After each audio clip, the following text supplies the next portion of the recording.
Hello everyone, welcome back to my channel. Equilibrium of firm industry का हम लोग पढ़ रहे थे परफेक्ट कॉम्पिटिशन में ये कैसे डिसाइड होता है।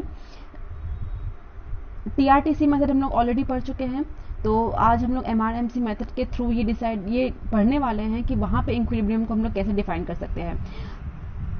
सबसे पहले मेरे चैनल को अगर आपने अभी तक सब्सक्राइब नहीं किया है तो प्लीज़ सब्सक्राइब कर दीजिए, वीडियो पसंद आए तो लाइक कर दीजिए और अपने दोस्तों के साथ शेयर ज़रूर कीजिए। So let's start. MRMC method ये आपका डेरिवेशन है टीआरटीसी मेथड का ही। यहाँ पे दो कंडीशंस जो हैं वो बहुत ही ज़्यादा नेसेसरी हैं। वो है M R equals to M C और दूसरा है एम सी कर्व जो है वो एम आर कर्व को नीचे से कट करे। चलिए जानते हैं M R equals to M C का मतलब क्या हुआ। मार्जिनल रेवेन्यू, मार्जिनल कॉस्ट क्या होता है, पहले इसके बारे में थोड़ा जान लेते हैं। मार्जिनल रेवेन्यू होता है जब हम एक additional unit of output sell करते हैं तो जो रेवेन्यू हमें मिलती है वो एडिशनल यूनिट को सेल करने से, that is known as marginal revenue. For example, अगर आप 10 पेंसिल सेल कर रहे हो, 2 रुपीज़ की एक पेंसिल है, तो यहाँ पे आपका टोटल रेवेन्यू 20 रुपीज़ हुआ। वहीं अगर आप 11 पेंसिल सेल करने लगते हो और 2 रुपये की एक पेंसिल है, तो यहाँ पे आपका जो टोटल रेवेन्यू हुआ 2 रुपीज़ हुआ। यानी कि आपका जो मार्जिनल रेवेन्यू यहाँ पे हुआ एक एडिशनल यूनिट सेल करने से वो 2 रुपये हुआ। सिमिलरली अगर आप इसको प्रोडक्शन की भी बात करो, अगर हम लोग कॉस्ट की बात करें कि मार्जिनल कॉस्ट क्या होता है, सिमिलरली अगर 10 पेंसिल को की कॉस्ट अगर 20 रुपीज़ आ रही थी और एक पेंसिल प्रोडक्शन को बढ़ाने से जो कॉस्ट है वो 22 रुपीज़ आने लगी है, तो ये जो एडिशनल कॉस्ट हुई है +2 की by increasing 1 unit of pencil, ये आपका मार्जिनल कॉस्ट हुआ। क्लियर? तो यहाँ पे जो पहली कंडीशन ये है कि वो M R equals to M C होना चाहिए। अब हम अलग अलग केसेस पढ़ते हैं। सपोज अगर एम आर जो है वो एम सी से ज़्यादा हुआ तो, यानी कि जो हमारा रेवेन्यू है वो मार्जिनल कॉस्ट से ज़्यादा हुआ तो इस केस में क्या होता है कि फर्म को ये लगता है कि वो और ज़्यादा प्रोड्यूस कर सकती है क्योंकि हमारा रेवेन्यू ज़्यादा जा रहा है और कॉस्ट हमारी बहुत कम है। मीन्स अब हम अभी कैपेसिटी का फुल्ली यूटिलाइजेशन हमारा नहीं हुआ है और भी यूटिलाइज हम कर सकते हैं। तो यहाँ पे ये इक्विलिब्रियम पॉइंट नहीं हुआ क्योंकि यहाँ पे प्रॉफिट को और ज़्यादा बढ़ाने के फर्म्स के पास चांसेस हैं और ज़्यादा प्रोडक्शन करके। दूसरी कंडीशन ये हो सकती है कि एम आर आपके लेस हो एम सी से। अगर रेवेन्यू आपका मार्जिनल कॉस्ट से कम है, अगर हमको सीधी लैंग्वेज में बोले, अगर आपका जो रेवेन्यू है आपके कॉस्ट से कम है, तो इस केस में मतलब आपको नुकसान हो रहा है। तो अगेन ये आपका इक्विलिब्रियम पॉइंट तो हो ही नहीं सकता है क्योंकि यहाँ पे आपके लिए वैसी सिचुएशन है नहीं कि आप स्टेबल रह सको। इक्विलिब्रियम का मतलब वही रहता है कि जहाँ पे आप स्टेबल रहना चाहो। तो लॉस के केस में तो आप नहीं स्टेबल रह सकते हो। तो इसीलिए जो फर्स्ट कंडीशन है वो कहती है कि एमसी जो है वो एमआर के इक्वल होना चाहिए, because beyond that point the cost of producing 1 additional unit will exceed the revenue generated. तो इस केस में क्या होगा, अगर इसके अलावा एक भी प्रोडक्शन को बढ़ाया जाता है तो इस केस में क्या होगा, जो आपका कॉस्ट है, जो मार्जिनल कॉस्ट है, वो रेवेन्यू से बढ़ने लगेगा और ये आपके लिए अच्छी सिचुएशन आपके फर्म के लिए नहीं होगी। दूसरी जो नेसेसरी कंडीशन है वो है एमसी जो है वो एमआर कर्व को नीचे से कट करे। इस बात को समझने की कोशिश करते हैं। यहाँ पे आप देख सकते हो कि एमसी का जो कर्व है ये आपका कुछ इस तरीके से यू शेप में है। एआर एमआर का कर्व आपका हॉरिजॉन्टल में है। यहाँ पे पहली कंडीशन हमने ये पढ़ी थी कि MC curve cuts MR from MC must equal to MR. ठीक है, तो यहाँ पे ए पॉइंट और बी पॉइंट, इन दोनों ही पॉइंट्स पे एमसी जो है वो एमआर के इक्वल है। बट ए पॉइंट के केस में क्या हो रहा है, यहाँ पे एमसी और ज़्यादा कम हो सकती है, जो आपका कॉस्ट है वो और भी कम हो सकता है।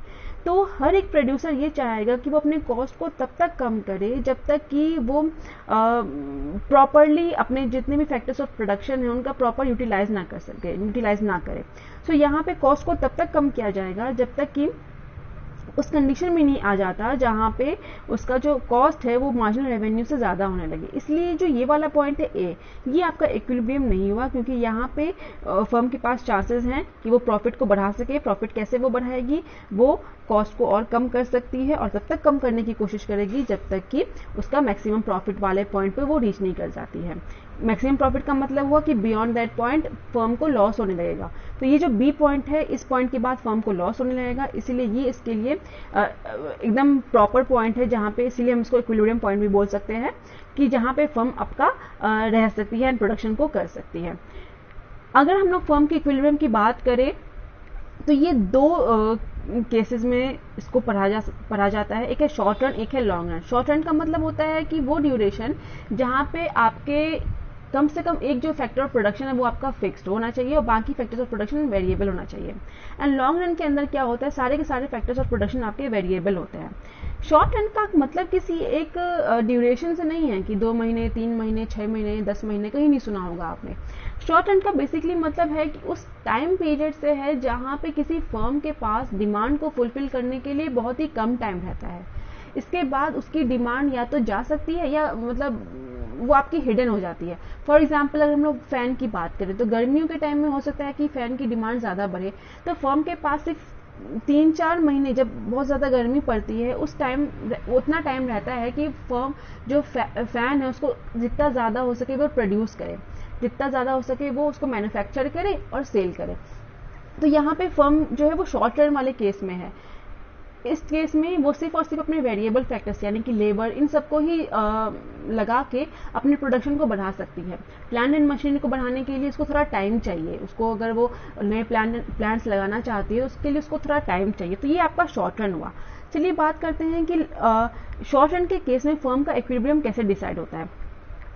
तो शॉर्ट रन के केस में 3 केसेस होते हैं, क्योंकि प्राइस तो आपकी ऑलरेडी मार्केट फिक्स करती है, प्राइस पे चेंज करना फर्म के हाथ में नहीं रहता है। तो यहाँ पे 3 तरीके की कंडीशन होती है। एक होती है सुपर नॉर्मल प्रॉफिट की कंडीशन, ठीक है, दूसरा होता है आपका नॉर्मल प्रॉफिट और तीसरा होता है लॉस की कंडीशन। सुपर नॉर्मल प्रॉफिट की सबसे पहले बात करें तो प्रॉफिट का मतलब क्या हुआ, जब आपका जो रेवेन्यू है ये आपका ज्यादा है कॉस्ट से। अब इसके आगे ए लगा दीजिए, इसके आगे ए लगा दीजिए, तो एवरेज रेवेन्यू आपके एवरेज कॉस्ट से ज्यादा है। या फिर दूसरी लैंग्वेज में आप बोल दो कि जो आपका एवरेज कॉस्ट है ये आपका कम है, एवरेज रेवेन्यू आपका ज्यादा है। इस केस में आपको जाहिर सी बात है कि प्रॉफिट होगा।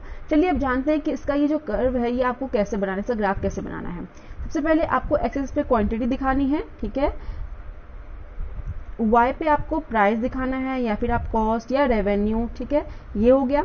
तो यहाँ पे ये आपका हॉरिजॉन्टल लाइन होगा straight, A R equals to M R. यहाँ पे A R equals to M R क्यों हुआ ये आप मेरे प्रीवियस वीडियोस में देख सकते हो, यहाँ पे मैंने एक वीडियो में एक्सप्लेन किया हुआ है इसको, उसका लिंक मैं आपको डिस्क्रिप्शन में दे दूंगी, ठीक है। यहाँ पे AC जो कर्व है, क्योंकि यहाँ पे पहली कंडीशन ये है कि AC आपका लेस देन है AR से, ठीक है, AC आपका लेस देन है किससे, AR से, क्लियर। तो AC वाला कर्व हम नीचे बना देते हैं, AR कर्व के नीचे, तो ये आपका AC कर्व हो गया।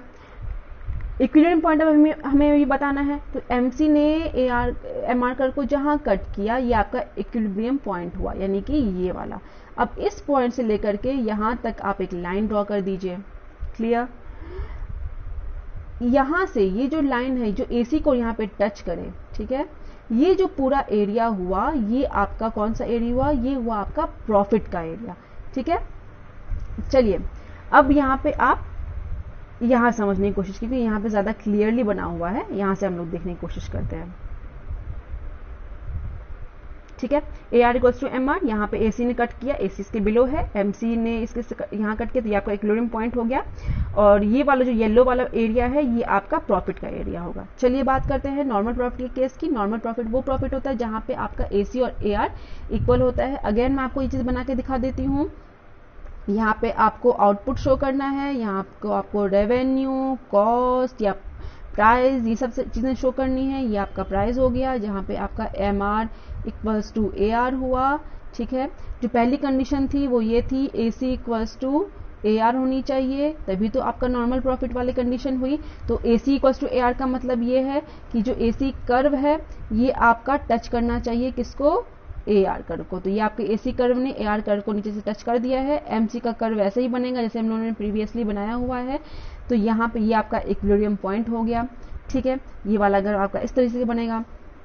अगर हम लोग बात करें कि एबनॉर्मल लॉस की कंडीशन में, तो एबनॉर्मल लॉस की वो कंडीशन होती है जब आपका कॉस्ट ज्यादा जा रहा हो, यानी कि आपका कॉस्ट ज्यादा है, आपका रेवेन्यू कम है। तो चलिए इसको बनाते हैं हम लोग साथ में।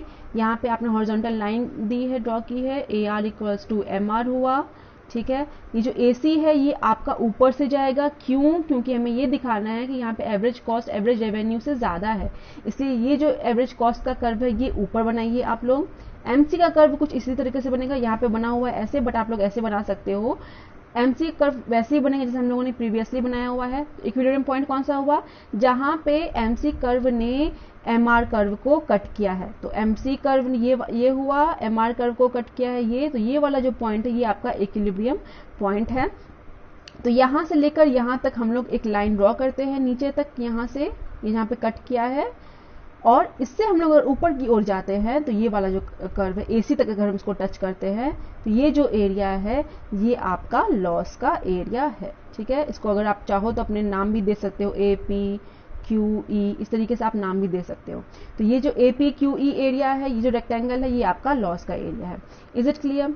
चलिए बात करते हैं हम लोग, ये आपका मैंने एक दे दिया है कि आप एक नज़र में कैसे समझ सकते हो। यहाँ पे आप देख सकते हो कि ये आपका सुपर नॉर्मल प्रॉफिट की कंडीशन है, ये नॉर्मल प्रॉफिट की कंडीशन है, ये आपकी लॉस की कंडीशन है। कैसे शॉर्ट रन की ड्यूरेशन में जो फर्म है ये 3 तरीके की सिचुएशन फेस कर सकती है। प्राइस क्योंकि फिक्स है, यहाँ पे मार्केट ने ही डिसाइड किया हुआ है, सो इस केस में कैसे वो फिक्स कर सकती है। चलिए बात करते हैं कि लॉन्ग रन का केस क्या होता है। लॉन्ग रन वो ड्यूरेशन है जहाँ पे फर्म के पास इतना टाइम रहता है कि वो अपने फिक्स्ड एंड फिक्स फैक्टर्स को भी वो चेंज कर सकती है डिमांड के चेंज होने पे। तो यहाँ पे जितने भी फैक्टर्स ऑफ प्रोडक्शन होते हैं वो आपके वेरिएबल नेचर के होते हैं। तो इस केस में क्या होता है, जो फर्म होती है वो आपके नॉर्मल प्रॉफिट को फेस करती है। वो इसीलिए क्योंकि अगर किसी भी फर्म को सुपर नॉर्मल प्रॉफिट होता है इन द लॉन्ग रन, तो क्योंकि यहाँ पे लार्ज नंबर ऑफ सेलर्स हैं, यहाँ पे लार्ज नंबर ऑफ फर्म्स हैं, परफेक्ट कॉम्पिटिशन का पहला कैरेक्टरिस्टिक्स है जो कि हम लोगों ने स्टार्टिंग में पढ़ा हुआ था। लार्ज नंबर ऑफ फर्म्स है, तो अगर किसी को भी प्रॉफिट होता है तो तुरंत कोई दूसरा फर्म भी मार्केट में आ जाएगा और वो भी कंपटीशन देने लगेगा, टक्कर देने लगेगा एग्जिस्टिंग फर्म को। तो यहाँ पे जो सुपर नॉर्मल प्रॉफिट के जब वो था वो आपका बट जाएगा, आप कह सकते हो। सिमिलरली अगर किसी फर्म को लॉस हो रहा है तो उस केस में भी वो फर्म इतना लंबा टाइम रहता है कि वो मार्केट से एग्जिट ले सके। तो इस केस में जो भी फर्म्स है वो यहाँ पे आपके नॉर्मल प्रॉफिट को ही फेस करती है। अगर आपको इसको बनाना है कर्व को तो वो भी मैं आपको बना के दिखा देती हूँ। सबसे पहले आपको कुछ नहीं करना है, यहाँ पे आपको आउटपुट शो करना है। इसका अगेन हॉरिजॉन्टल लाइन बनेगा AR इक्वल्स टू MR के तरीके से। यहाँ पे आपको प्राइस दिखाना है, कॉस्ट दिखाना है, रेवेन्यू दिखाना है।